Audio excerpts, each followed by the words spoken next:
I don't need the non-comparative right, well, we were talking about bandwidth choice, the choice of the bandwidth A last time, which is an important issue because of the sensitivity of the estimates to the choice of bandwidth. And we introduced the concept of an optimal bandwidth. But this is something that can't really be directly computed, but it can be approximated. And one method of doing this is the method of cross-validation, which I'll try to describe in a somewhat heuristic kind of way, or at least to try to explain why it works. What I'm doing here is I've written down the kernel density estimate, just talking about univariate density estimation, again, the simplest possible setting, but one can also look at cross-validation for more complicated statistics. But what I've done here is I've put an A subscript there, which is like saying, well, really A is like an unknown parameter here. That, of course, is not quite the way we treat things, because we don't actually, regard A as an unknown parameter. When we do the, we do kernel estimation, we regard it as something we choose before. But if we do that, so we think of this as like a density. After all, the K will integrate to 1, so this does have some of the properties of a probability density. The x's are independent, so if we think about evaluating this at xi, and leta each xi, each data point, right? And then we plug this formula in for each I, so therefore what you're going to get an xi here coming in. And so what happens then, you get this for each term of the product, you get this because, for one value of j, you're going to have that j is going to equal to I. And so therefore, this argument, the numerator, will disappear. It becomes 0. So that's why you'll always get a k0 there, all right? That's just the value of the kernel function that you choose at the 0 point. And then you get these other contributions, all j not equal to I, all right? So that's what the so-called likelihood, if we can call it that. It's not a proper likelihood, but now, it always happens that that k is positive at u equals 0. I mean, all of the kernels that people use, because after all, it makes sense for the kernel to be at least, relatively concentrated around 0. And also, let's suppose we assume, we use a non-negative kernel just for the sake of argument, which indeed is relevant for the kind of optimal bandwidth that's achieved. We looked at the minimum mean squared error bandwidth, and in the leading case, you just have like R equals 2, so twice differentiability, and you just need to choose a non-negative kernel for that. Now, it turns out, so if you think about maximizing the likelihood, so-called likelihood, what's going to happen, you see, just going back to the picture, you see, this term, of course, will contribute something positive, but here, you just look at this term. If you let A go to 0, then of course you're going to get a contribution that goes to infinity. So really it's saying like, choose A arbitrarily small, and that will maximize the so-called likelihood. But of course one doesn't want to do that. It doesn't make sense. You don't want to think about choosing the bandwidth arbitrarily small. So the problem really is this term here. Okay? So what we do in cross-validation is omit that term, in fact, and just use the the other ones, which just turns out to work because actually, you see, because you've got an A in here also, and as A goes to naught, then this argument here gets large and the kernel will tend to be small there. So it tends, I mean, this is just a heuristic justification, but that tends to produce something sensible. So what I've done is I've defined something called fi a star, where I just divided by n minus 1. That doesn't matter because we've got n minus 1 points here. Starting over all j for j not equal y.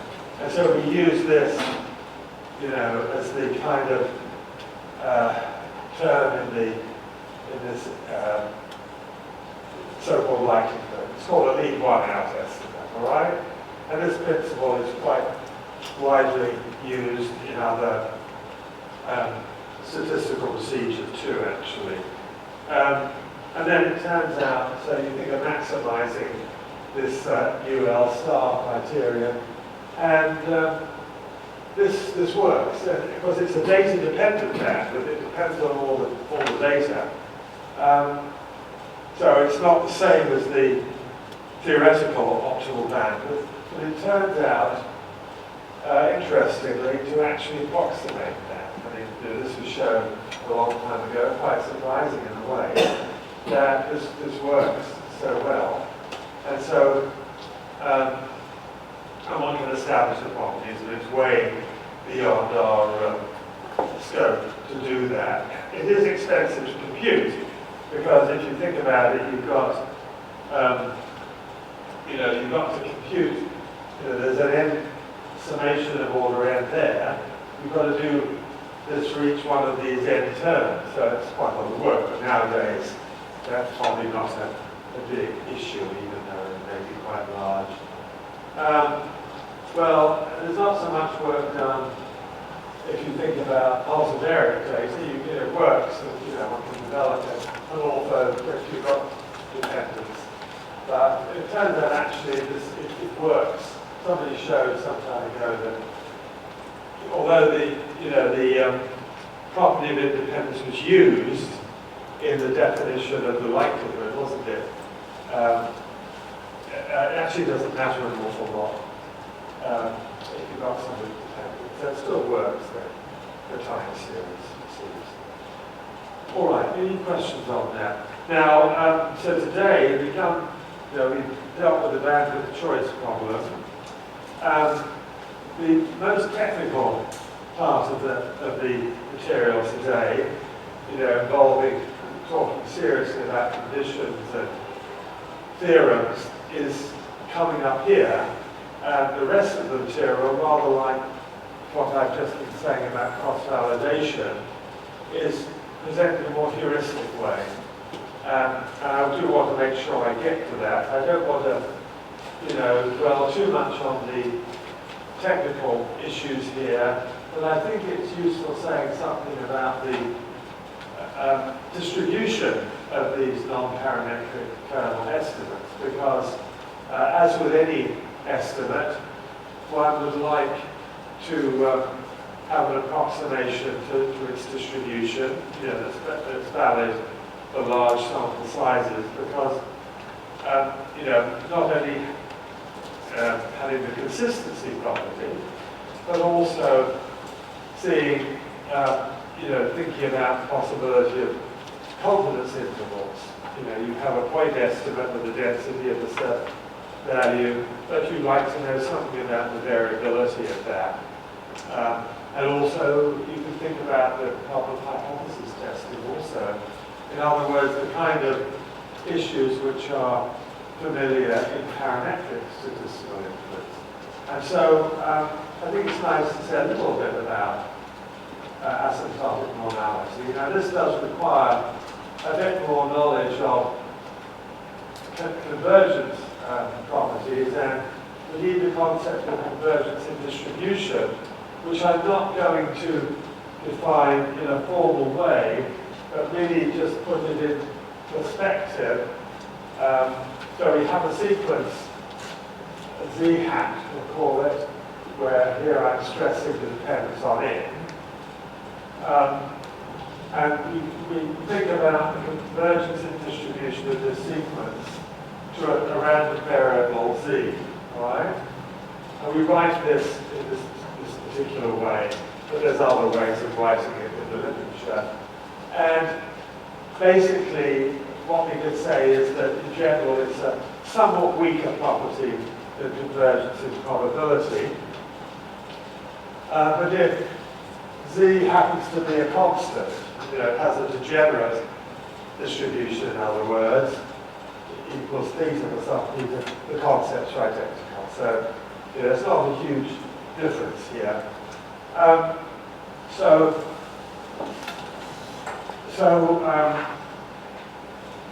According to this, one should really write, supposing that very often we show convergence in distribution to a normal random variable. This is the so-called central limit theorem. And this arises in many, many situations that are important in econometrics and statistics. It doesn't always arise like in non-stationary time series, the unit root. Many statistics don't have a limiting normal distribution. They might have a non-standard limit distribution, but and actually that kind of limit result is not very easy to use. Often it depends on nuisance parameters and so on, and you've got to think about approximating the distribution. But when you get a normal limit, of course, we can use the normal tables. So if you have this property where you get convergence to a normal random variable, 0 mean variance v. V may be unknown, but if we can get a consistent estimate of it, which is often the case, then we can say, well, in that case, z hat divided by the square root of the estimate of v will be approximately standard normal. And so we can go to the normal tables, all right? And that's, so we're doing exactly the same kind of thing that, one does, with ordinary parametric statistics, like in a linear regression model. It is an approximation because it's just, a large sample size result. What I'm just saying here is, when you get this property, often, maybe with some abuse of notation, we tend to write this. This is usually what you see in articles and books and so on. But I think it's nice to remember that what you've got is you've got convergence of the sequence to a random variable which has some particular distribution. You could have convergence, as I say, to a random variable with a different distribution, but often we get this and then we write that. All right, so that's the property, asymptotic normality. And then this is what I was saying here about just now about estimating v. All right? So that's really all the kind of background. Yeah, this is what I was saying just now here. So you get convergence to a standard normal limit if v hat is consistent. All right? You're really happy with that?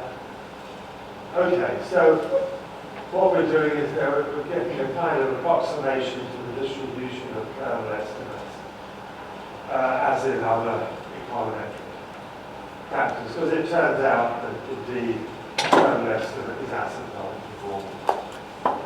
So we're looking again at the simplest possible case of the kernel density estimate.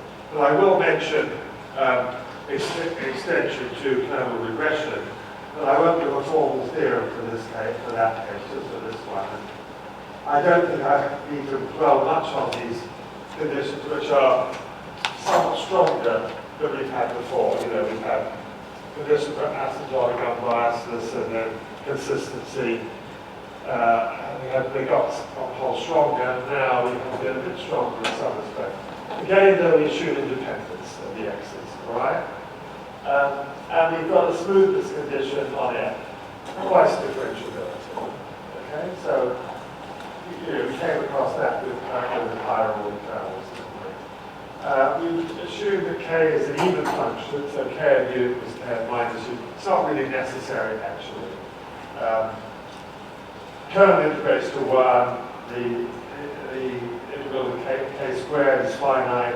These are all, again, conditions which are easily satisfied for any sensible choice of ways. I think it's tedious to just say more about them. The more important point is the condition on the bandwidth. And this condition A is precisely a condition that we introduced for consistency.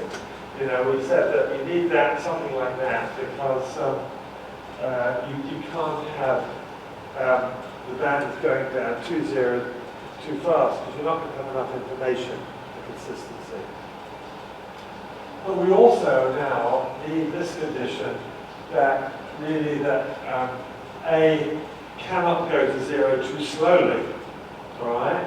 So NA to the 5th tends to naught as n goes to infinity. That's because you have to avoid bias, too much bias. The reason being that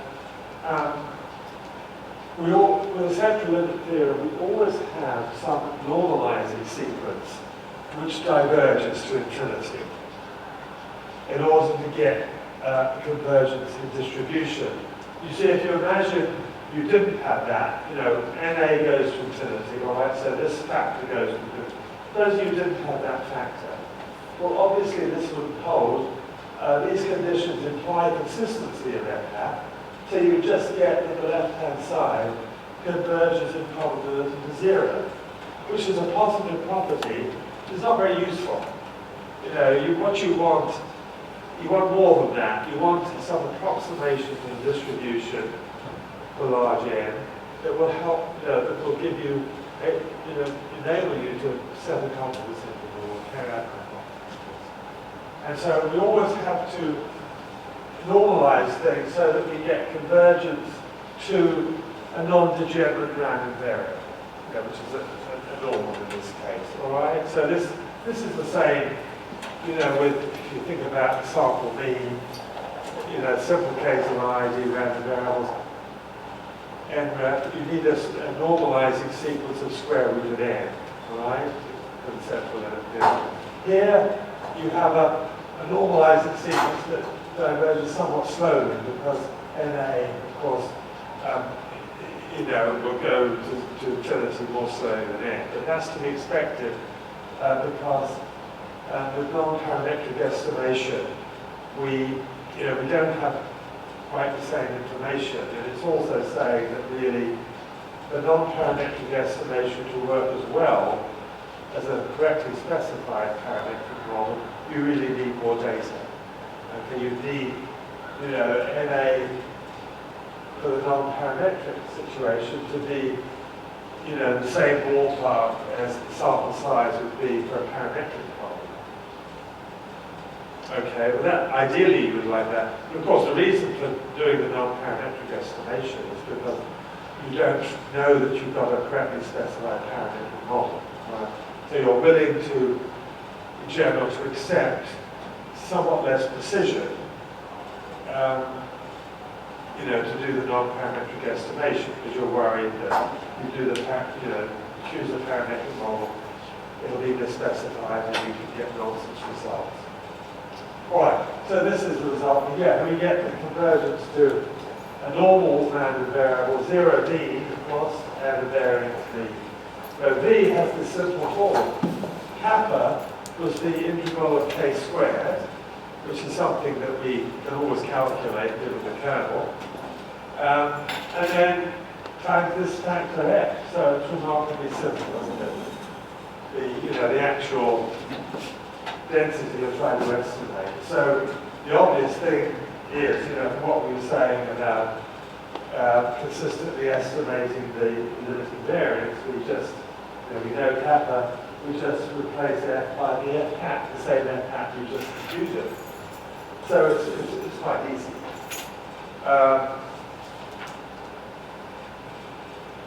Of course, I should say that you can also think about using the bootstrap, and I don't want to go into an explanation of the bootstrap here, but that bootstrap statistics also have an approximate normal distribution. They involve more computation. They may be a bit better in finite samples, it turns out. They have a somewhat better property, but that's kind of beyond the scope of what we're talking about here, but it's just worth mentioning. The bootstrap is being used in lots of situations. Now, mainly, of course, we've been focusing on just the kind of the sort of properties of the estimates for a given point x, but I've also said several times that in practice we're going to do this for several values of x, maybe like a grid of values of x which are fairly representative of what we believe will be the range of the domain of x. And so if we're going to do this for several such x, we need to know something about the correlation structure of the estimates across x. And it turns out that we have another theorem, essentially the same conditions, that the covariance between estimates at point x and point y, different points, that tends to 0. So that's rather nice. So it means that the estimates are asymptotically independent. If you might have you probably want to compute these estimates for quite a large number of x points, so you don't want to have to worry about having some complicated non-diagonal covariance matrix, and you don't. You just have a diagonal covariance matrix. So it's just the kind of local, it's really a consequence of the local properties of the estimate, really, that, because we're predominantly using information for estimation of x, which is close to x. So naturally, a lot of the data used for that will actually be independent of data used for other points. And so it turns out you can actually, there's the so-called Conair-Walden device here you can say that these estimates are different fixed points xi. These are not the capital xi. These are any fixed, finite number of fixed points, approximately independent of normal. This is the result, I think it's mathematical. Well, let's go back to this very general statistic we had for a vector xi, which includes a zi. A is a matrix. This is the determinant of A. This is the inverse. And it turns out that under suitable conditions, which I won't spell out now, you get that, this is the norming sequence here, because you need the analogous condition for what we had in the scalar case, that this minus the limit p of z has this limit distribution. That's the same kappa as before, the same f of z as before,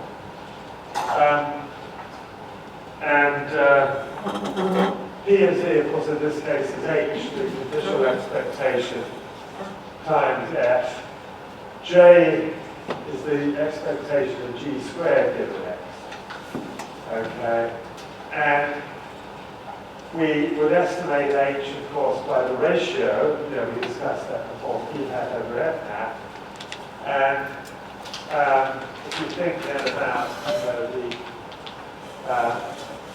what about the limit distribution for h hat? That's what we're more interested in than the p hat. Well, we can carry out a little argument here. This is just writing things as a row vector times a column vector involving these two quantities, and we can derive their joint limit distribution. I'm not going to do it here, but it actually turns out that the second factor after normalization has this normal, bivariate normal limit distribution.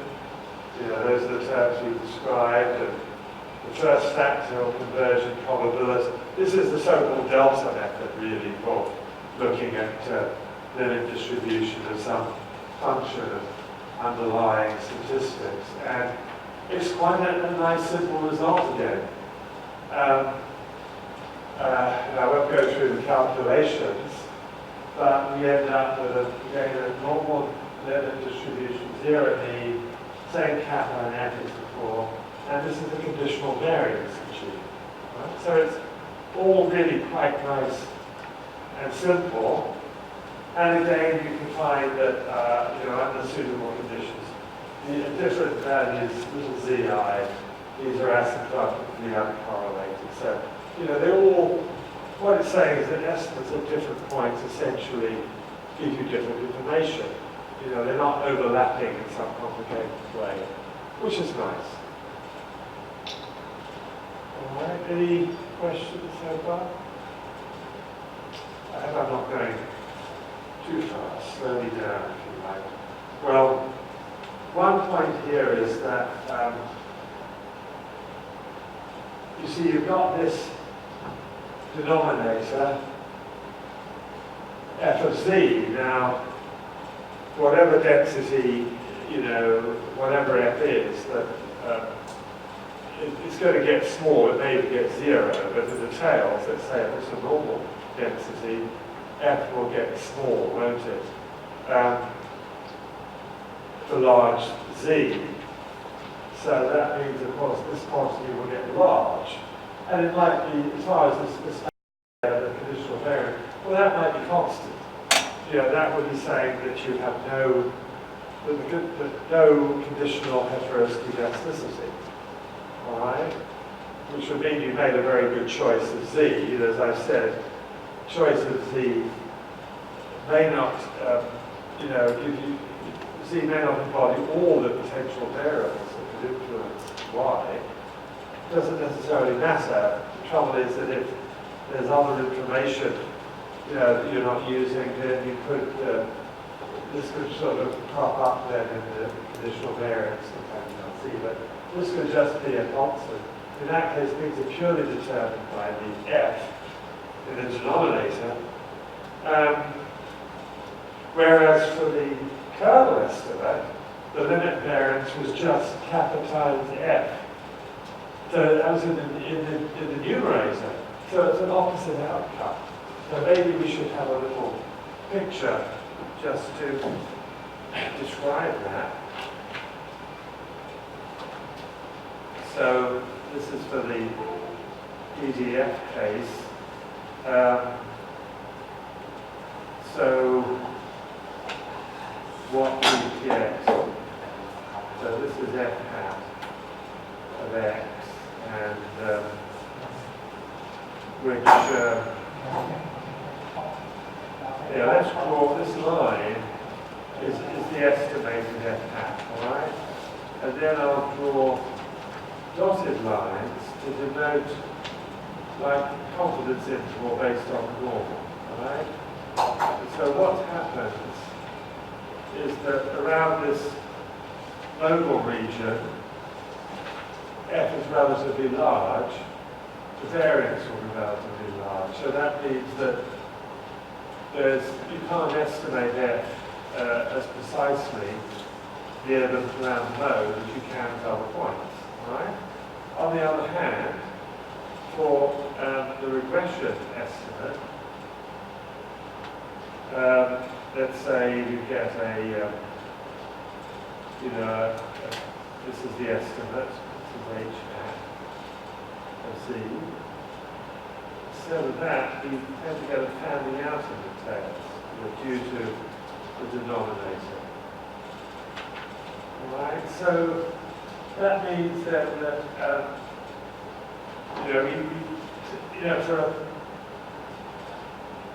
for a given bandwidth,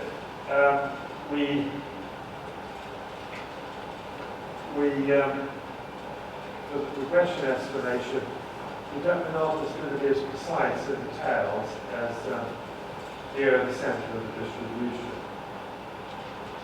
Whereas the opposite outcome for the density estimate. Now this could actually be remedied because you could argue that because data are more sparse in the tails, you should perhaps use a larger bandwidth. We're talking about the regression estimate here in the tails. And so that would reduce the variance. And one can do that, but this is a lot more work. The other solution, if you remember in the first lecture I talked about nearest neighbour estimation. Well, with nearest neighbour estimation, you use the same number of data points, you know, for each location where you want to do the estimation. So you wouldn't necessarily get this kind of picture there. All right?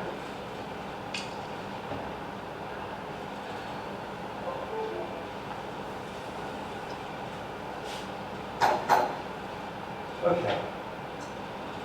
So just at the bottom there, we've got, you know, this is a consistent estimate of the asymptotic variance, you know, based on, you know, everything else has been defined except the J hat, and that's how we'd obviously do it because of the G squared there. And you can actually use these results to test hypotheses. For example, to test the hypothesis that H is linear. I mean, it's possible to write down a simple kind of test that does that. But I don't think it's worth going through the details. And there are other more elaborate procedures which have better properties, I should say. But this is computationally fairly simple. All right, now I have mentioned a few times about the, you know, the fact that most of our results, really all of the useful ones, are assumed independence of the x's, all right? Everything is assumed identity and distribution, but independence is a different property, and we impose that consistency, the results, including asymptotic normality. Now, often we might want to do this kind of nonparametric estimation for time series or panel data indeed.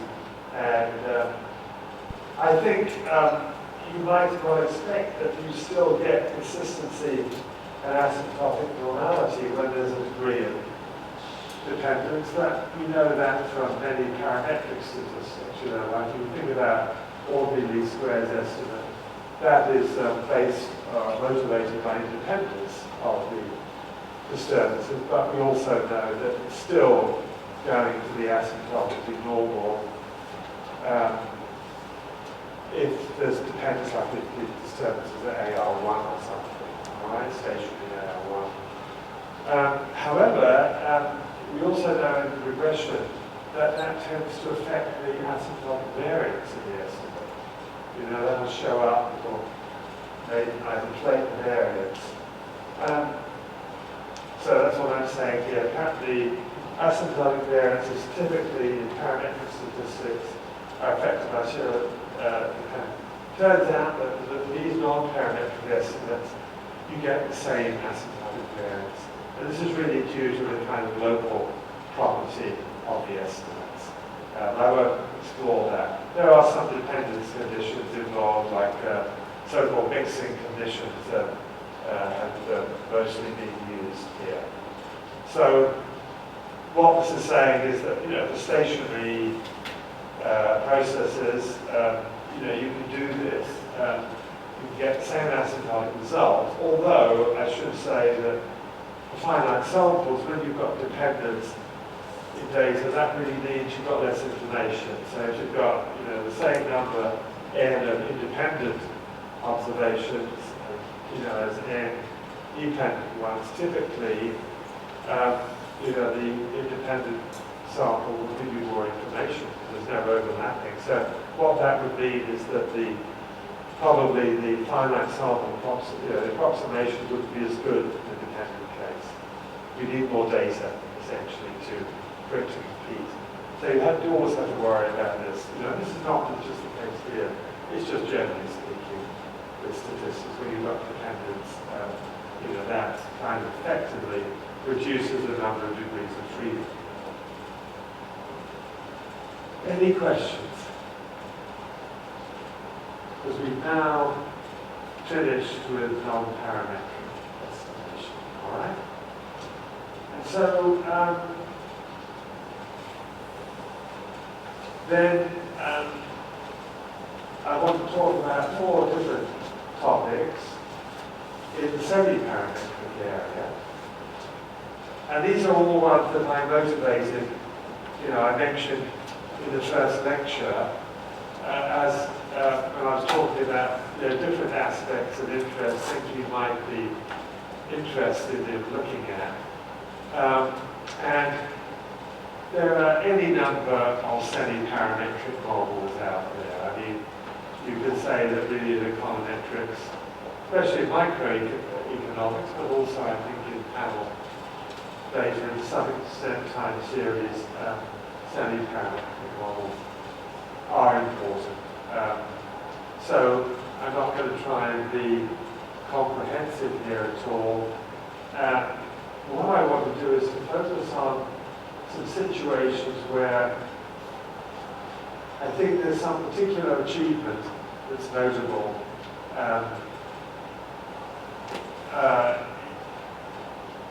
For the particular topic in question, but also trying to keep the setting fairly simple, not to avoid too much complexity in the model. All right, because the similar ideas will go through more generally. So that's why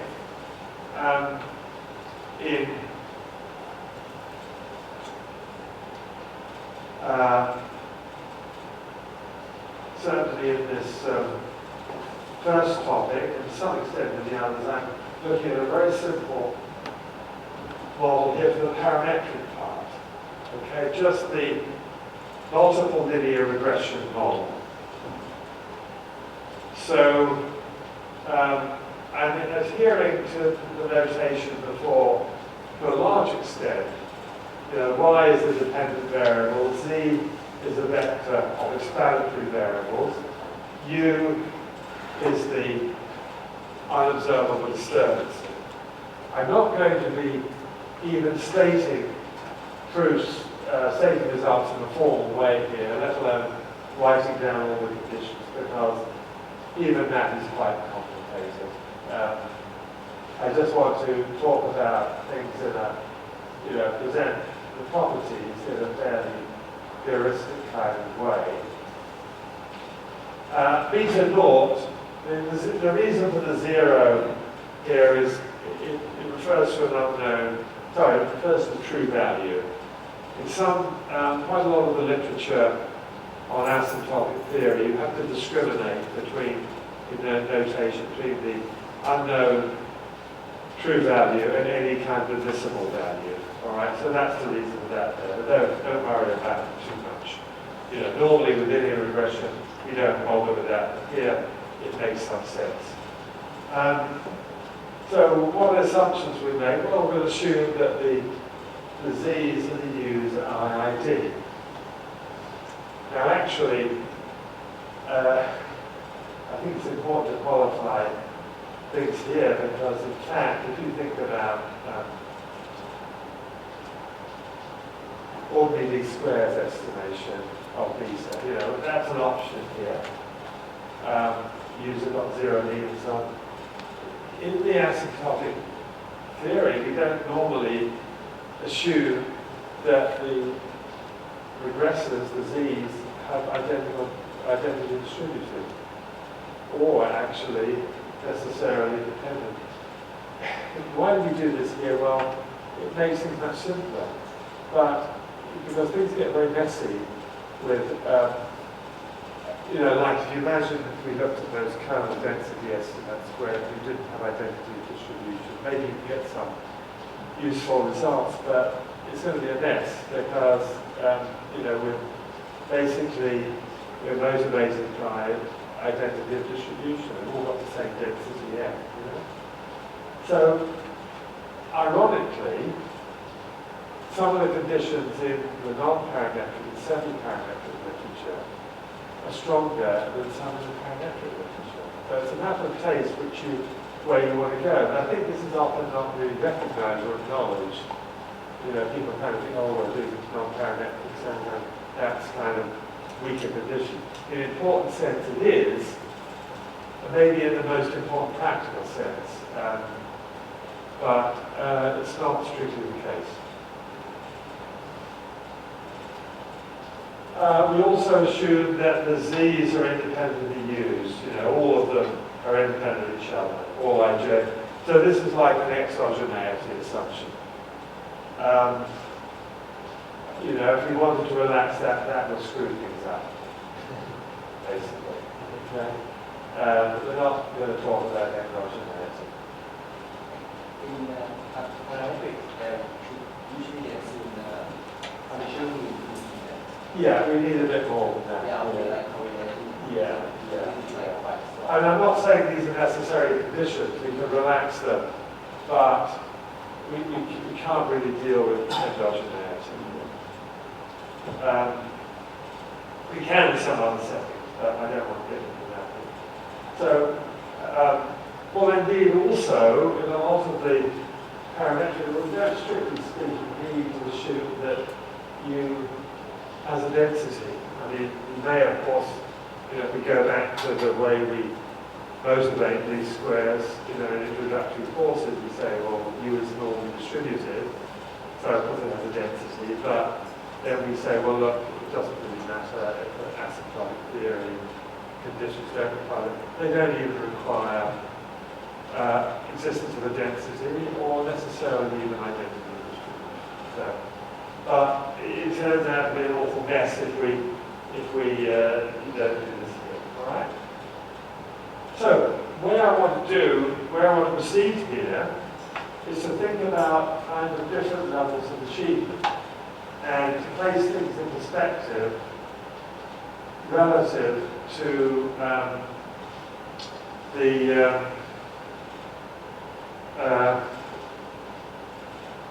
to what we do in the parametric situation. So in the fully parametric situation, we would know f, all right? Know f completely. We say it's standard normal, for example, all right? In that case, this is the maximum likelihood estimate. This is it where you see I use a beta rather than a beta naught because we're maximizing over beta. So that's why I wanted that notation. Beta naught is a true value, I know true value, we're maximizing over beta.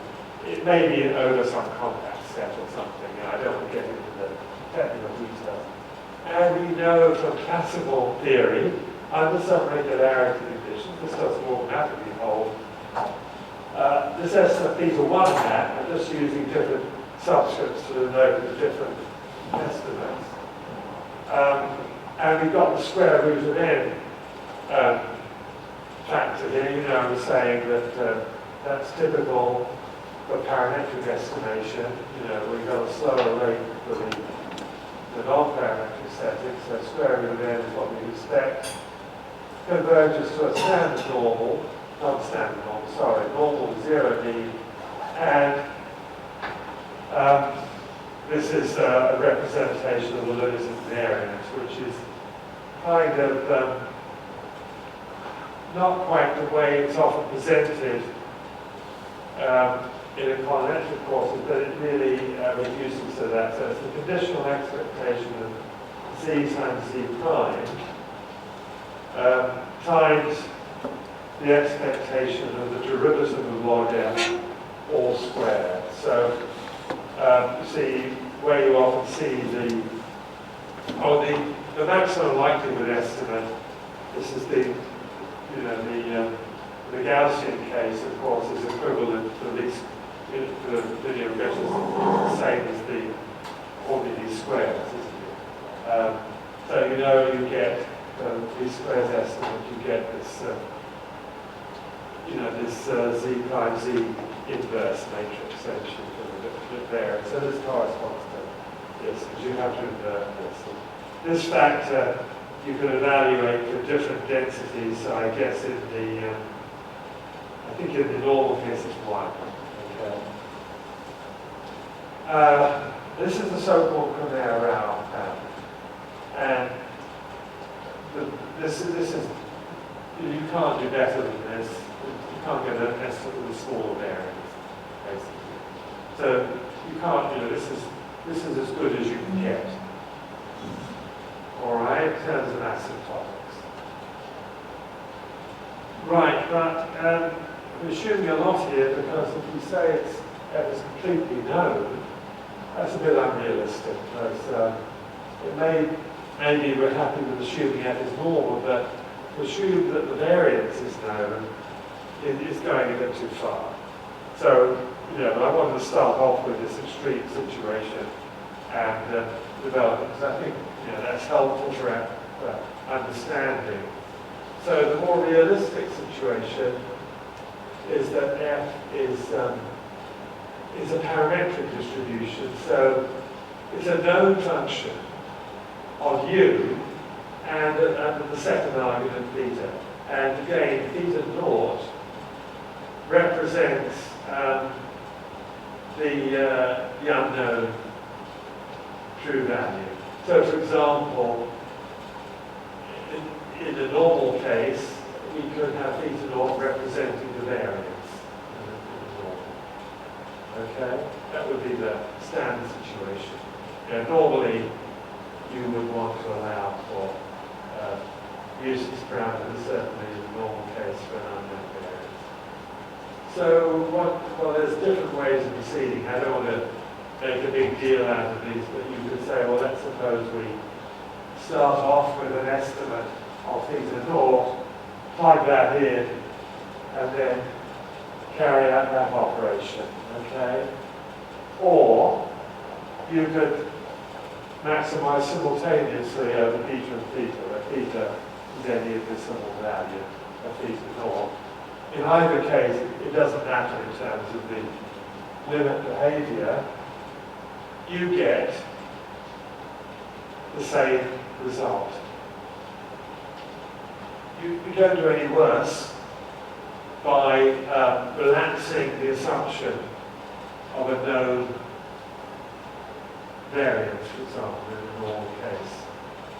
So there's no efficiency loss incurred. This is not new. This is not really what I'm here to talk about. It's well known that we can do this, and so we can allow the use of parameters without any loss.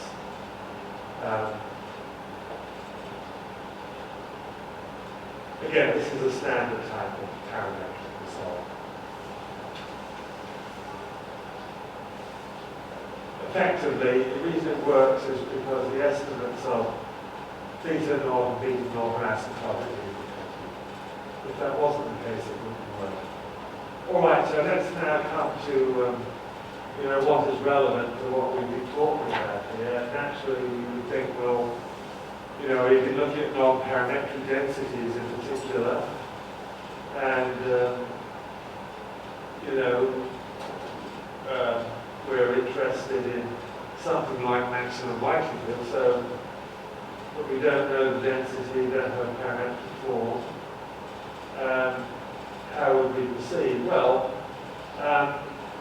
let's remember that let's not abandon least squares altogether. We could use that. That will still be consistent and asymptotically normal, but typically the asymptotic variance will be larger. It won't be fully efficient because unless the actual true distribution is normal for the u's, I said that maximum likelihood in the normal case, is equivalent to least squares. Unless we're lucky and actually the distribution is normal, you get inefficiency. So the variance will be larger than the Conner-Rao bound. And so it'll be larger than what we've been reporting for these parametric settings. You won't get that result for beta 2 matter. So what do we do then? Well, we can do what I'm calling adapting for f. We're really letting the data help us here, okay, using the information in the data, because we know that we can estimate f from the data already. We can get estimates which are consistent at least. Now, we're talking about the density of U, aren't we? U is an unobservable variable. So we can't, to get at the U's, we've really got to proxy them by something we can calculate. And so the obvious thing is to say, well, let's start off with these squares, eta tilde, and form these squares residuals. This is all right because eta tilde has nice properties in terms of being consistent and asymptotically normal, indeed, has the same rate of convergence for a wide class of distributions, not just the normal. The reason why we're concerned here is because these squares, won't be efficient. We're talking about efficiency here. Okay, we're trying to get estimates that are precise as possible because they will deliver,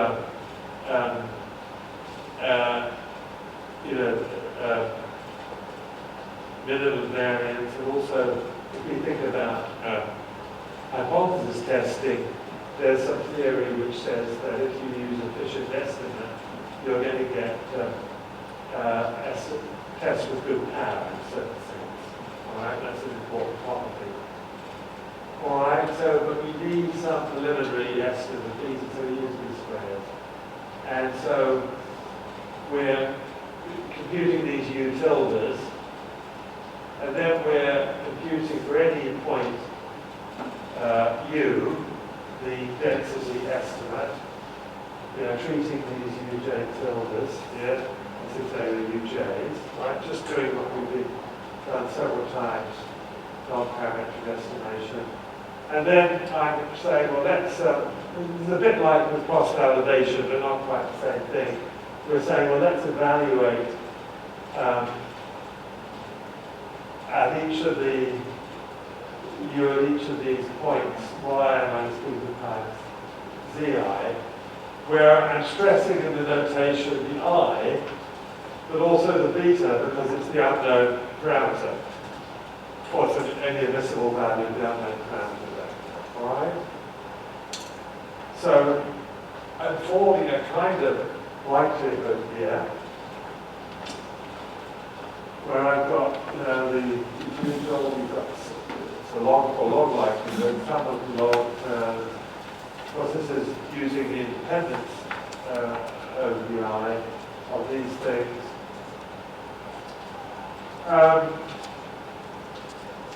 And maximizing that over these things. Yeah, it's quite a lot of computation because we have to do the term estimation for each of these points and so on. In fact, we then got to doing the maximization, and I'm not going into how we do this kind of implicitly defined optimization problem, because there's a lot of software available to do this, but typically you may have to do some search over different values of beta, and then maybe followed by some iterations, iteration or something. And in fact, what happens, the bulk of this literature doesn't actually do this. The reason being that we want to end up with a central limit theorem, asymptotic normality result for the estimate of beta. When the estimate is only implicitly defined, you really have to prove consistency first of all, and that can be a lot of work. So what people do instead is they, almost throughout the literature, they use what's called a one-step Newton type of estimate, where they say, well, look, let's imagine we're starting from the least squares estimate, and we're doing Newton estimation, which is, and I'm talking about Gauss-Newton, which is a bit simpler than Newton-Raphson. It actually has better properties. Computation is simpler, that's the main thing. Turns out, this applies quite generally, it's used here. So beta tilde is the least squares estimate. You you form these Newton, these Newton iterative equations, and you just look at the first iterative step for these and tilde. Turns out to be this form, so it corrects the these and tilde. All right. So it's not quite the same as beta 3 hat. So I've called it beta 4 hat. That this will, work. You'll get the same asymptotic properties, but it's easier to deal with. Although in fact, things are actually a bit more complicated than that, and people carry out some kind of multiplications. And the problem is that density estimates can take very small values, and they can be arbitrarily small. So some of these quantities can get very small. In the theory, that's problematic because this is very small, and the log of it gets very big. And so in the literature, people use devices like trimming and so on. In other words, maybe omitting values where the density estimate gets too small, and it's too complicated to justify going into all this. But it turns out that at least if you can do some modifications, it turns out this particular result also shows symmetry there. In general, although if the regression contains an intercept, which will often be the case, symmetry is not needed for the slope estimates for the asymptotic regression. The main point is we're getting the same asymptotic variance as before. So there's no loss of efficiency. So this is really a very nice asymptotic property. We're avoiding all these parametric assumptions of the distribution, and we're doing just as well. We're getting an optimal estimate, but with some effort. It turns out, so there's a lot of details here that if you were to try to go through a proof of this property, it would take a lot of time and require a lot of machinery. Any questions? Like the trim, power, or like the trim, Trim has been used a lot. Oh yeah, and I've used it too. But I don't like it. It's nasty. No, you'll find actually in many of these problems that trimming is desirable. It's kind of needed as a technical reason. And this is in the previous slide. Yeah. So in data format, that the last term is like a bias in OS. No, this is like if you differentiate this once, and then this would be like the first derivative, because you get a z coming out from the chain rule, and you get the derivative of this is the first derivative of that path. And that's and so if you differentiate the log, you're going to get an f hat over an f hat derivative of f hat divided by 1, and then the z comes from the chain rule. This term is like the kind of inner product thing. We don't have any second derivatives because we're doing Gauss-Newton rather than Newton-Raphson. All right, you can do it in a different way. You can do Newton-Raphson if you want. You can also carry on with the iterations if you want.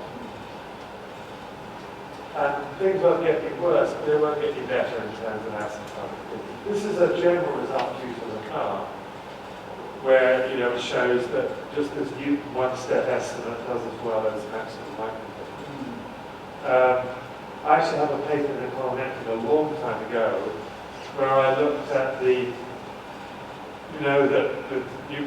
iteration, the iteration will improve things numerically, but I looked at how it can improve things statistically. In other words, how you get closer to the target kind of maximum likelihood estimate by the more iterations you do for the stochastic order of the difference decreases. But there's no actual benefit as far as this particular efficiency property is concerned.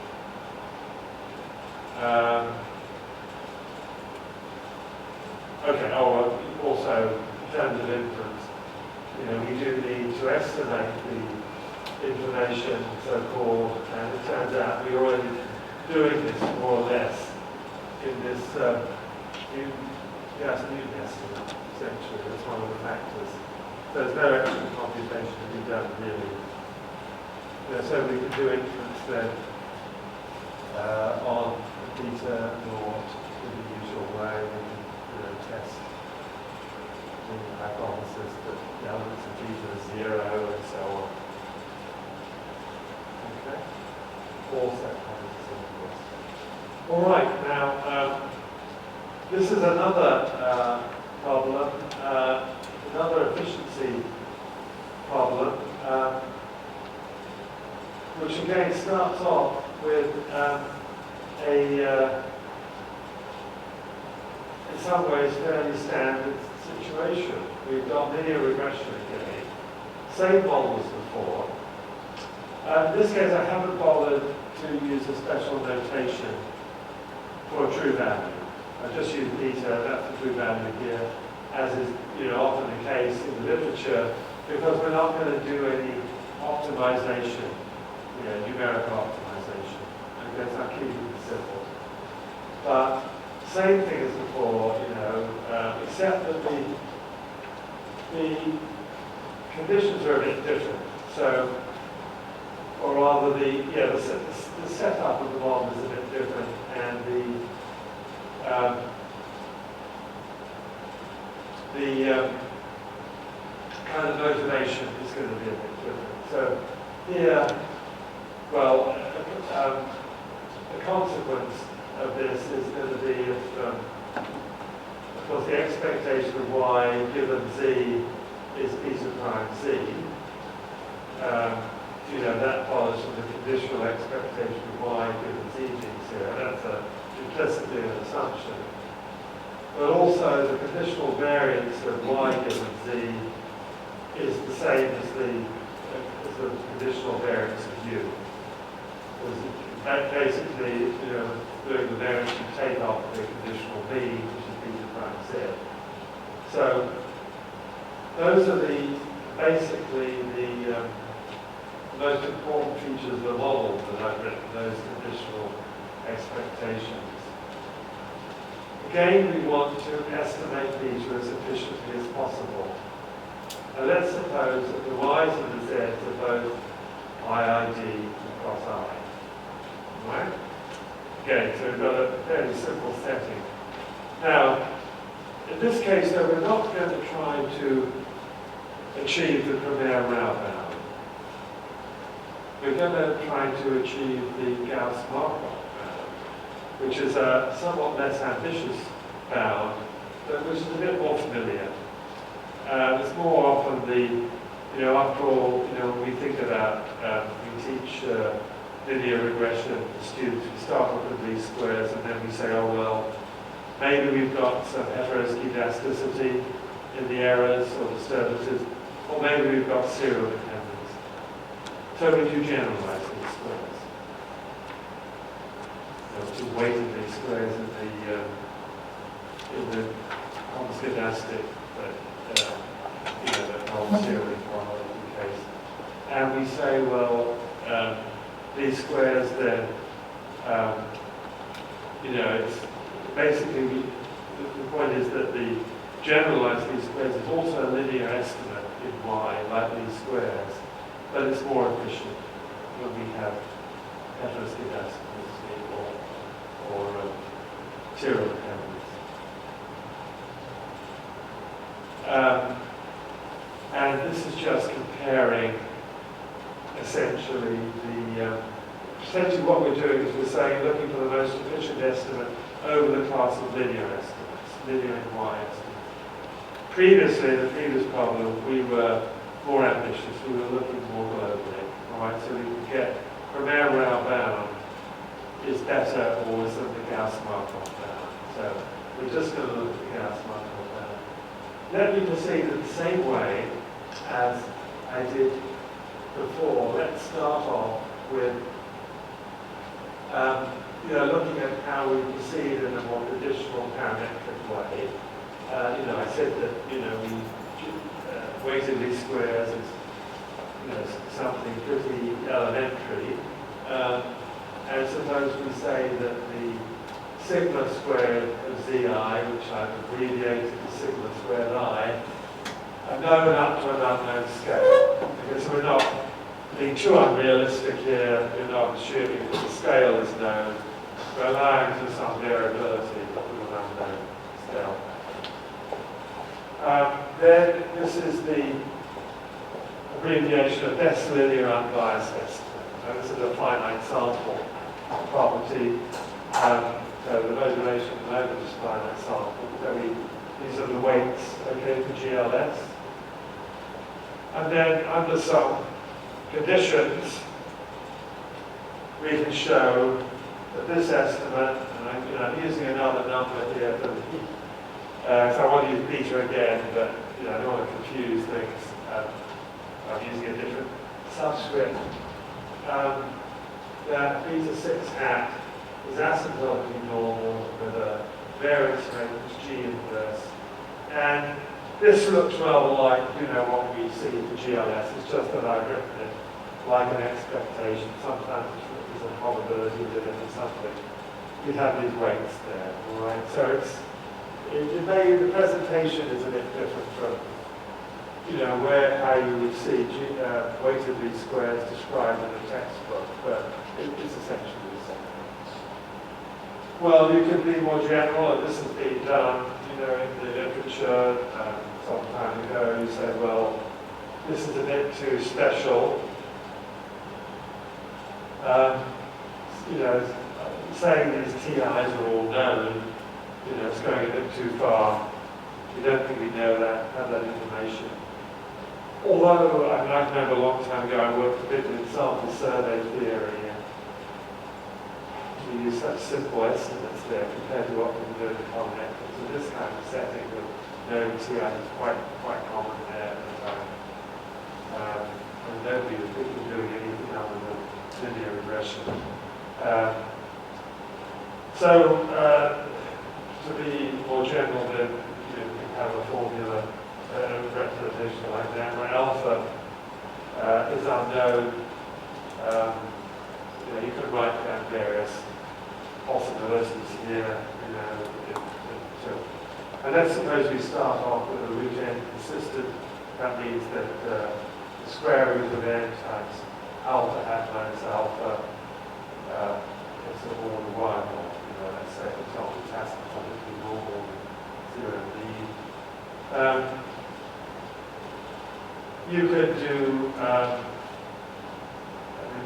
what we're doing is we're kind of in a heuristic way, we're saying, well, that's like reduce still the squared then.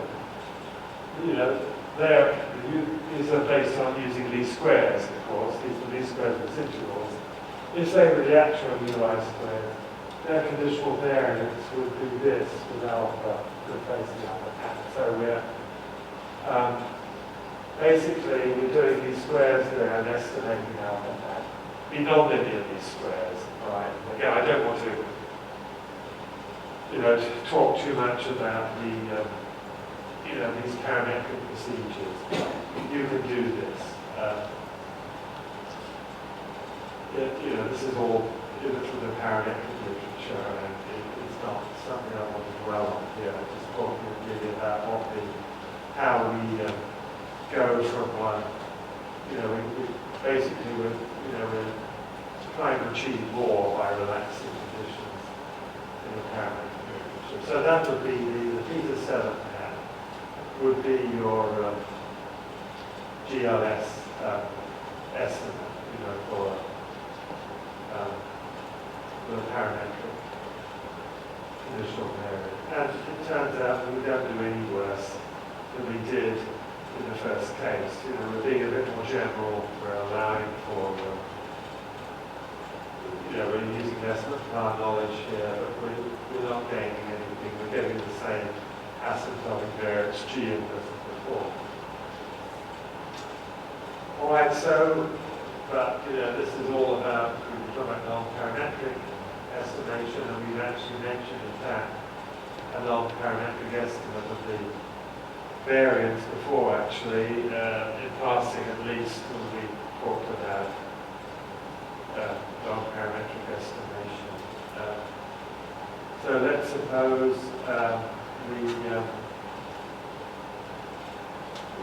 after the sigma squared of z is just a conditional variance. Sorry. And so, or equivalently, it's the conditional second moment of u's, because u's got zero mean. So we can think about the u squareds as being like dependent variables in non-parametric regression. But we don't know the u's, so we use the u tildes, these squares, at residuals. And I'm being a bit general here in the A, that could be a general matrix, but in practice it might just be a proportion of the identity matrix, and may just be a simple bandwidth, okay? So that's just an Adler-Watson estimate, all right? So it's an estimate of the conditional variance. So we can compute that. We have to choose the bandwidth again. I should perhaps mention what about the bandwidth choice issue in semi-parametric estimation? Well, I guess my experience, which is somewhat limited, I don't want to make too strong suggestions, because one does Monte-Carlo, but there are any number of situations one can consider, so I don't like to draw strong conclusions. But there tends to be less sensitivity to bandwidth in semi-parametric problems than in parametric ones. This might be expected because you're getting a faster rate of convergence. You're getting a parametric rate of convergence here.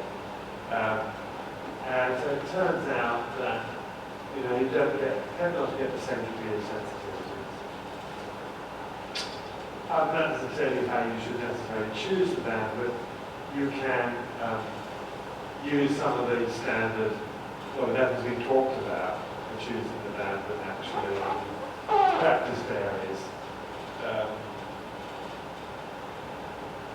Ideally, you would choose it which in some way reflect the whole semi-parametric model, and this can be possible, but I don't think many people go to that trouble. Now, notice in the top line I say e.g. kernel or nearest neighbor, and I'm just going to talk about kernel estimation. However, this is one case where nearest neighbor does better, and this is something that I established a long time ago. Somebody else looked at these kind of properties for kernel estimation. Correctly got the right result. And what is the result? Well, this is we've got the kind of feasible GLS estimate, these have 8, and we can show with a lot of work that we get the same result we got before for those other estimates, and we have a consistent estimate of the G and so on. So there's no loss of efficiency there, by relaxing the assumption of, about relaxing parametric assumptions on sigma squared. However, the conditions are really quite messy in this kind of work. I won't, go into them, but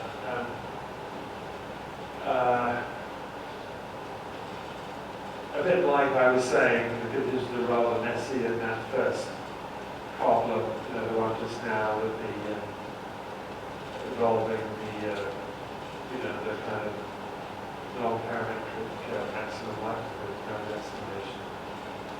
They're unpleasant, partly because of these sigma squared acts in the denominator actually.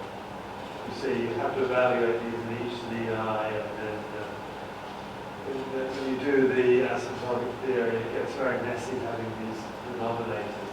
However, using nearest neighbor estimation is much nicer.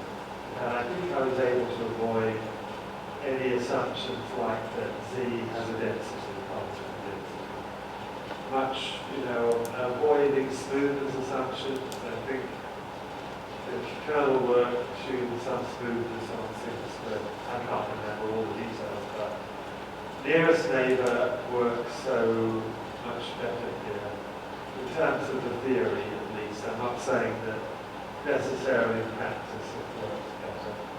But nearest neighbor hasn't been used very much in the econometric, semiparametric literature, predominantly kernel estimation, or sometimes series estimation. So maybe it's hard to use it in some other settings. Anyway, so we've achieved asymptotic efficiency in the Gauss-Markov sense. Okay? So a somewhat less ambitious achievement, but an analogous one to the one before. Any questions?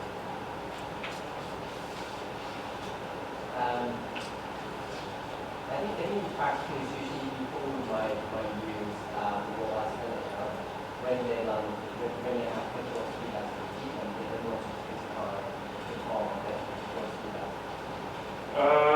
Well, that would be. It's not the efficiency. Well, you mean. Oh, I see what you mean. What you mean is use a simple estimate like these squares. Yeah. And just consistently estimate these variance. Yeah. Of course, that's extremely popular in the comment. Yeah.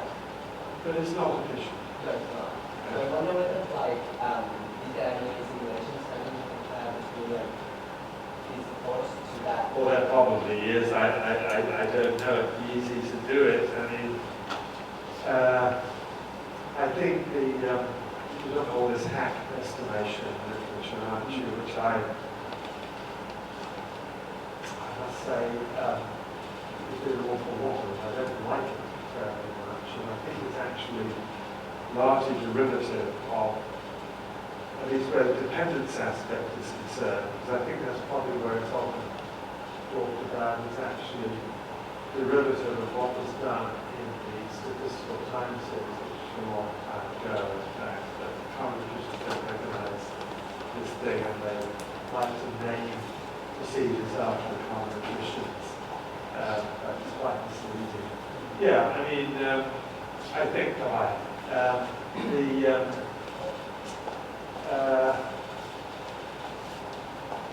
it can be said also that the assumptions may be less.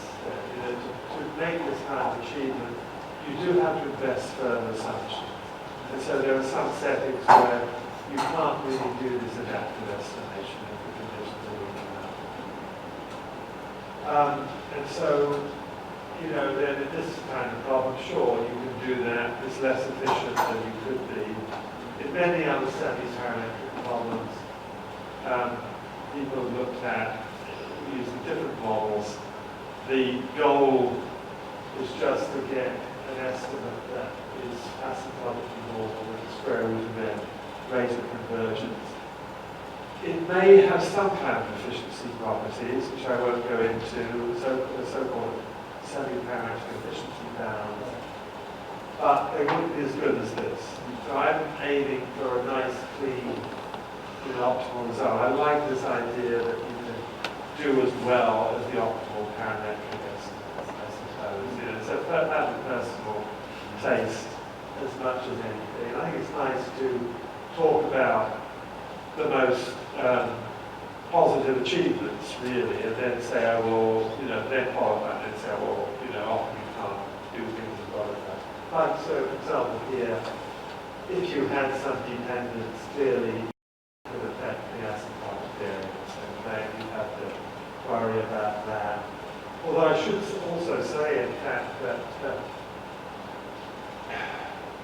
really the earliest work on adaptive estimation that achieves the linear round now. This was due to Hammond back in the 60s, and he was looking at the time series regression model with autocorrelated disturbances. And so he actually went into the frequency domain, which is well spectral density estimation, but he got this kind of achievement of asymptotic efficiency in a long time before even this words like semiparametric and adaptive, I think, were invented. So you can be fully efficient in the time series case as well as the holistic accident case. All right? Any other questions? So let's go on to talk about a couple of situations where the outcome is not as positive. You can't do as well as we have done just now in these two previous problems. And these are two leading examples I'm going to talk about. What I call the semi-parametric part of the linear model, where we're starting off with something like a linear regression, but we don't feel confident enough to say that it is a purely linear regression. We have, again, a vector zi of explanatory variables, but we partition this into two parts, z1 and z2, and we say that we believe, we're confident that the model is linear in z1, but we don't know about z2. So the model has an additive form, you can see. The theta function is an unknown form, and in particular it's non-parametric. And one example of how this derives, you think about a rational expectations model where you've got y depending on this conditional expectation part here, and then the deviation from the conditional expectation. And you can write this then in this form, where with theta z2 function is this. So it's a difference between these two parameter vectors, gamma and theta, times the conditional expectation z1 given z2. And the point is, we wouldn't want to assume knowledge of the conditional expectation of z1 given z2. Generally, we wouldn't have that kind of information. Unless, say, we wanted to say, we believe that z is multivariate normal. In that case, that conditional expectation would in fact be linear. But, that's not the case. That doesn't assume. We can't assume that. So we're supposing here that z1 and z2 don't overlap, so they include different variables. And we'll again make a kind of lack of endogeneity assumption. I mean, there would be scope actually for, in this kind of problem, correcting for some endogeneity, I think. All right, so we want to estimate. Okay, the main issue, and this was illustrated in the previous examples, is typically to estimate the parametric component of the model well. In particular, usually the basic requirement is that we get an estimate that converges at the square root of n rate and is asymptotically normal. That's what people generally aim at in the econometric literature. Sometimes we just think you can do better than that, all right, get efficiency properties. But it's usually the parametric component that's the most challenging part to deal with to get this property. I mean, doing the estimating the non-parametric part, which you may well do in the course of doing the parametric estimation, is relatively easy. It's justifying the estimates, because they have a slower rate of conversion. All right. So we want to estimate theta. Now, the two kind of obvious procedures, we could say, well, look, let's just be very simple-minded. We ignore the theta function and just regress y on z1. Well, or on the other hand, we could just replace theta by some parametric function, like a linear function, and do the estimation. Well, both of those things in general won't work. You get a specification error, and that will lead to inconsistent estimation of theta. However, if we look at the, based on that model, if we take conditional expectations on both sides of equation 1, the conditional expectation of u given z will be 0, by the usual assumptions. So that will lead us then to, on the right-hand side, the conditional expectation of z1 given z2 times theta, and then plus theta z2. And then if we say, well, let's now subtract off this quantity we just derived from the original model, okay? Subtract the left-hand sides from each other and the right-hand side, so you get this, you get y minus conditional expectation of y given z2 and then theta prime times this. What that's done is knock out the theta term, okay? Because that was in both as an additive quantity, and that gets knocked out. And that is the theta term, you don't know, that causes the problem.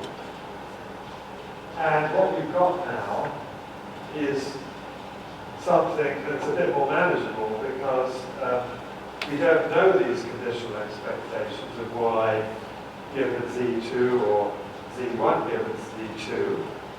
But of course we can estimate them by non-parametric regression because all they are conditional expectations or regression functions. Okay, so we don't know what the relationship is between them. It could be non-linear, for example, but the data will help us here. Okay. So that's basically the solution. We can form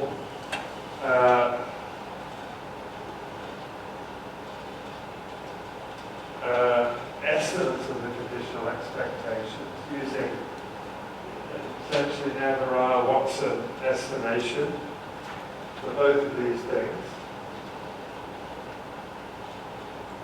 We have to do this for each eye, all right? That's quite a lot of work again. And then we have to just plug these things in least squares, ordinary least squares, because we basically, you see, if we knew these,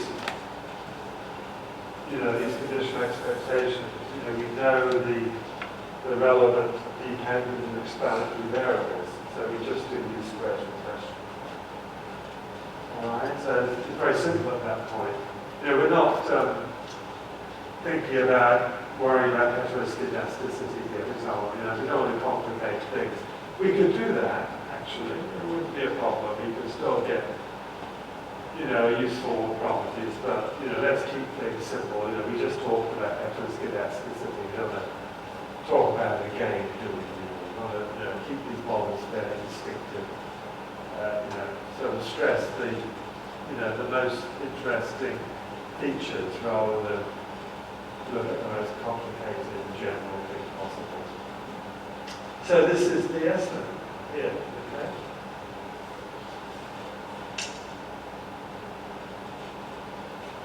Which is, it involves some heavy computation, but it's pretty standard. It doesn't involve any kind of iterations or anything like that.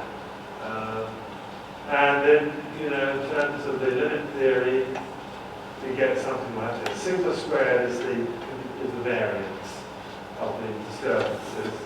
And phi is simply what you'd expect from least squares estimation, with the particular form of the explanatory variables here. Of course, it's a theoretical formula because we don't know the conditional expectations, but of course we can just plug in the obvious, the things that we just used really. We computed all those quantities, and then therefore we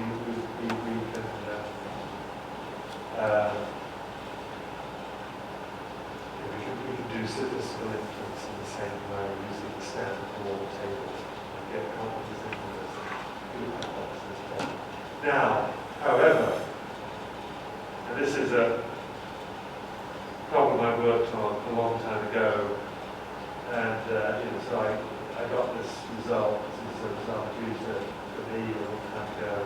There's a bias difficulty.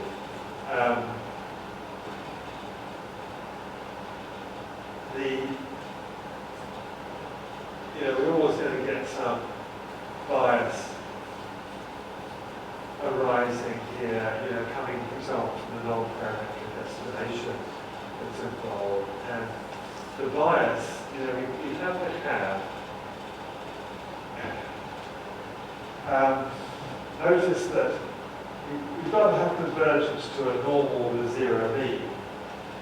So if there's some bias in beta hat, it must go to zero at a fast enough rate, because we've got this n to the half factor, all right? So it's always more challenging when you've got bias if you're having to prove asymptotic normality with some norming factor like this, because the n to the half is a faster rate than the non-parametric estimate. So in some sense, these results we're talking about are a bit surprising and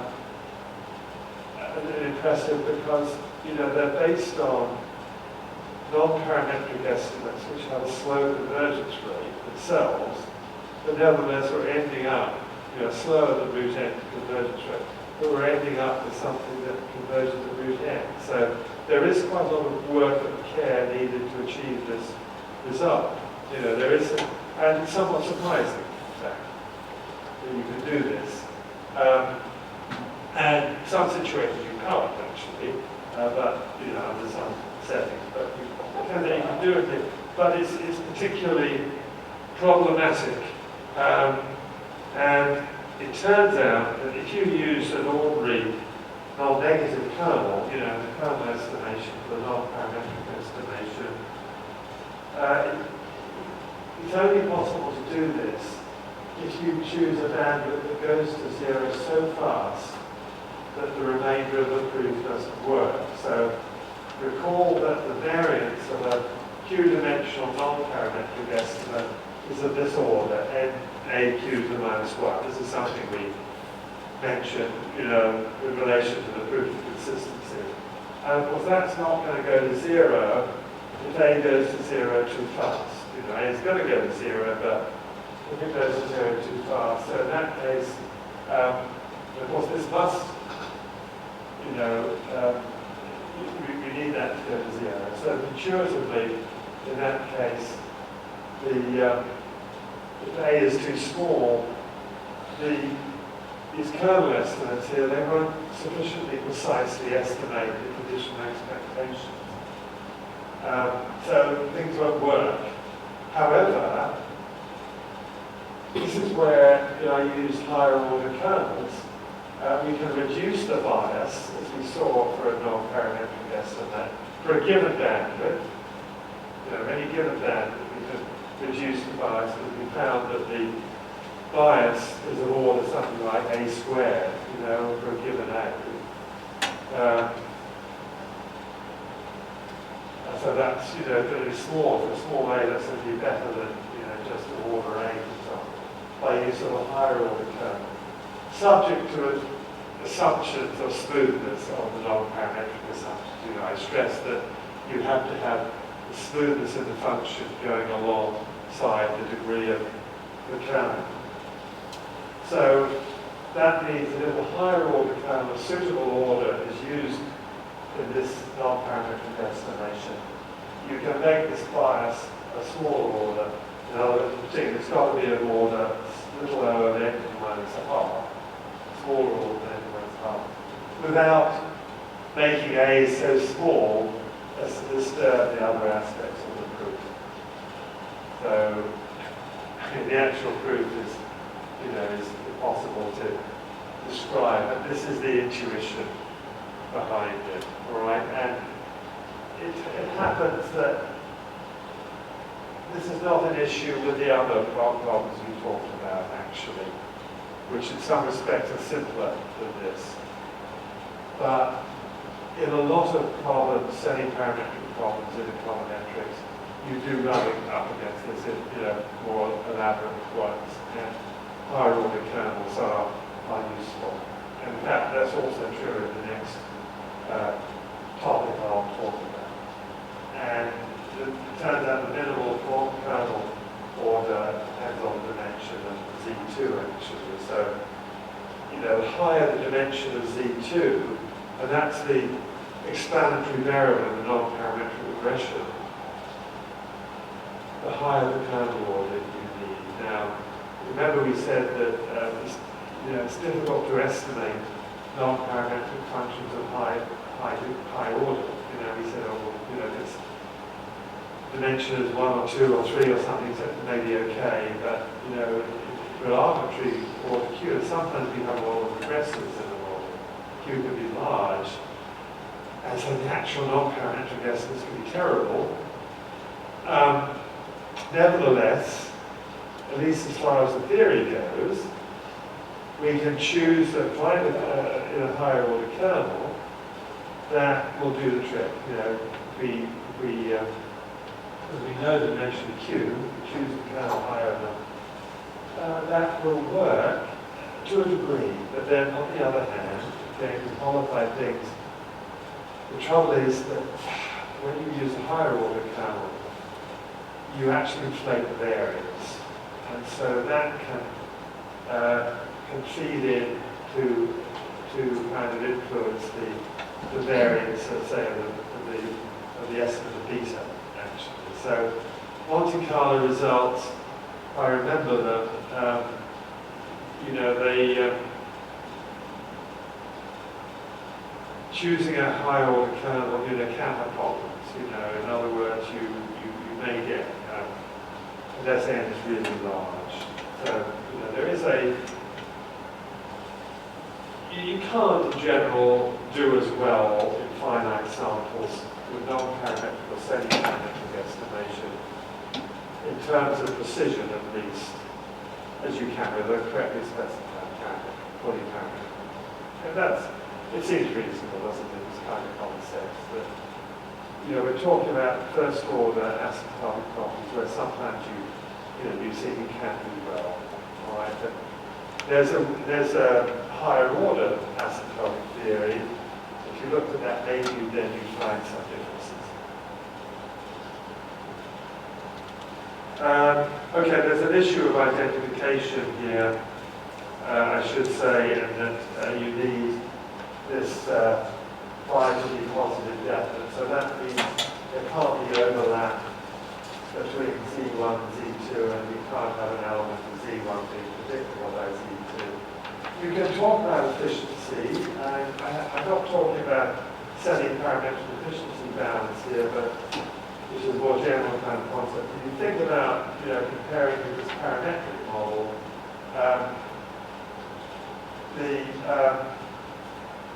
you could do, this could be nonlinear in delta, you could do nonlinear least squares. In general, that would be then more efficient, but they can be equally efficient in some cases. It turns out that this conditional expectation is linear in the derivative of theta 2. In general, it's not. So there's a bit of discussion here. If a special case where theta is linear, then theta hat is efficient with the conditional expectation in is linear in Z2, which is true if the whole vector Z is Gaussian. Okay, so I mentioned the semiparametric efficiency now. And actually, the estimate beta hat, my estimate beta hat, does achieve the semiparametric efficiency.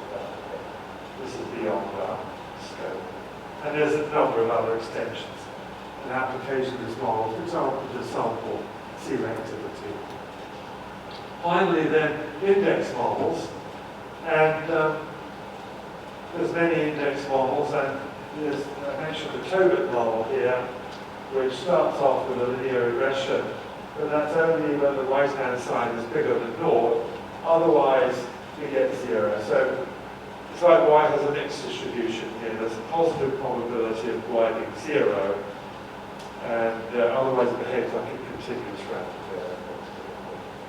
So we get quite a lot of data like that, you know, where you get, it may not be zeros, it could even be some parameter or something, I never got it, but you know, you get a lot of the, you know, some extreme zero values.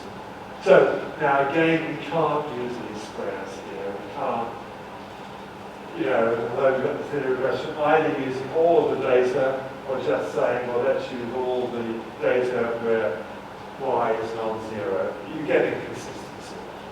All right, it won't work. I think that's reasonable to suppose.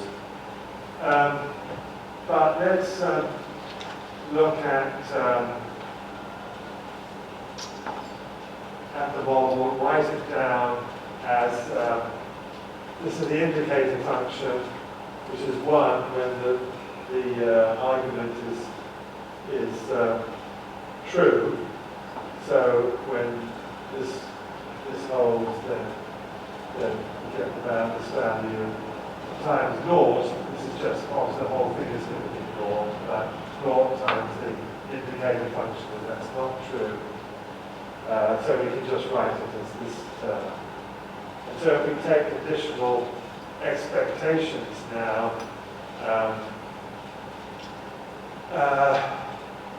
basically without bothering to go all the details, it's clear that the Z is only involved here as a linear combination beta prime Z. So clearly, you know, under suitable assumptions on U at least, which don't involve Z, all right? So the distribution of U doesn't involve Z here. We will get some function, unknown function, which will depend only on beta prime Z. This is the so-called index. This is why we want index model. The Tobit model is just one example. There's also Probit. Also, if you consider various transformation models, Fox-Cox, hyperbolic hyperbolic sine, shine, that kind of thing, various transformations. So, yeah, so, you know, that's what I mentioned there. Now, this is a bit like what I did again in the introductory material where I was motivating, you know, various problems. The point is we've got some very simple structure here, you know, we've derived. Just, you know, this simple function, this is the model basically. This is really all we're going to use regardless of model is a conditional moment restriction. If we differentiate, so assuming we can do that, with respect to Z, the chain rule, we get a beta times what I call little f. Don't confuse this with the little f in the density, but you know, we've got a big f, so the derivative is little f. And this is just a scale function. And of course, index models only make sense when the dimension of Z is bigger than 1, of course. Otherwise, it's not really an index model. So we're getting a vector of at least 2 just times some scalar function, which is unknown. The f is unknown, so that's a bit of a problem, but it turns out we can estimate things up to scale by, you know, we evaluate, we consider say a kernel estimate with a conditional expectation, and then we differentiate it. And we might want to add a weight function, which, for example, might knock out the nasty denominator in the conditional expectation. I've just called this gamma hat because it only estimates beta up to scale, essentially because of this little f being unknown. But that's what that would be the conditional expectation. We have to differentiate that, of course, which we can do with respect to z. So it turns out that under regularity conditions, we can show that gamma hat, minus gamma, is asymptotically normal. And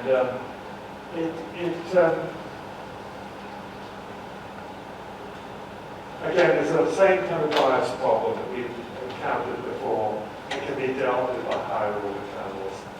Now, the achievement here is somewhat less, isn't it, the other problem, because we've only estimated beta up to time and scale.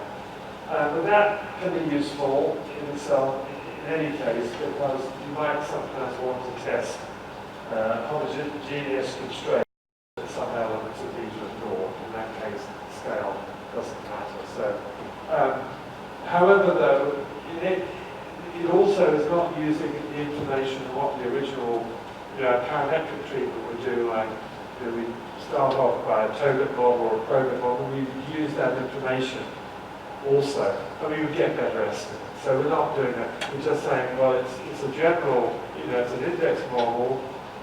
We don't know where it comes from. We want to estimate it. And there's advantages to that because it's very flexible. It doesn't require knowledge of the kind of model, the kind of parametric model. But on the other hand, if you have good knowledge of that, like, you see, after all, Togut data are going to look different from Probit data. Probit data are all zeros and ones. Togut data have a lot of zeros, but then they have a lot of other numbers too. So you probably you can do better, but there's some simplicity in this. The estimates are very simple. They don't involve any numerical estimation. Sometimes these other methods which use more information, parametric or semi-parametric, quite complicated to estimate. So, all right. So, in summary, here we've really done quite well in terms of time. So, really, this last result, and also the ones of the previous sections, so that semi-parametric estimates and the asymptotic normal have achieved the same rate of convergence as estimates of the correctly specified parametric estimate. And in the case of the sections 9 and 10, which were the regression with a disturbance of unknown form, and then regression with heteroscedasticity of unknown form, we can actually get asymptotic efficiency properties which are as good as we can get in a fully parametric model. Altogether, I think these examples illustrate some of the main kind of obstacles and achievements in semi-parametric estimation. There's lots and lots of semi-parametric models. You extend all these, and I think they cover quite a lot of the same issues and the ways you proceed. Now, of course, you don't get the same, as I mentioned, same finite sample properties as you would with a fully parametric model. Generally, the properties of the semi-parametric ones are expected to be inferior. Although, I should say that sometimes when you've got some unpleasant numerical optimization involved, that can lead to quite nasty finite sample properties. I've found that a bit in some Anyway, there's also theory in, generally speaking, in the literature on higher order asymptotic properties, where, for example, looking at how fast that, a statistic like this converges to the normal limit. We've just talked about, the case when it does converge to a normal limit, but how fast is that? Obviously, the faster it is, the more desirable. It turns out that, and this is referring again to a work of mine actually, but it has been shown that by suitable choice of the bandwidth of kernel, the semi-parametric estimates can approach or rival the higher order properties of correctly specified estimates, despite the slow convergence of the non-parametric estimates. So you can do, actually, to some degree as well, with a more demanding criteria than we consider here. So that's it. Good time. So we've got a few minutes left if there's any questions. I don't know how I managed to, to do it at just the right time, because I've not actually given these precise lectures before. I wasn't deliberately rushing to do that at all, or slowing down either. So, any questions?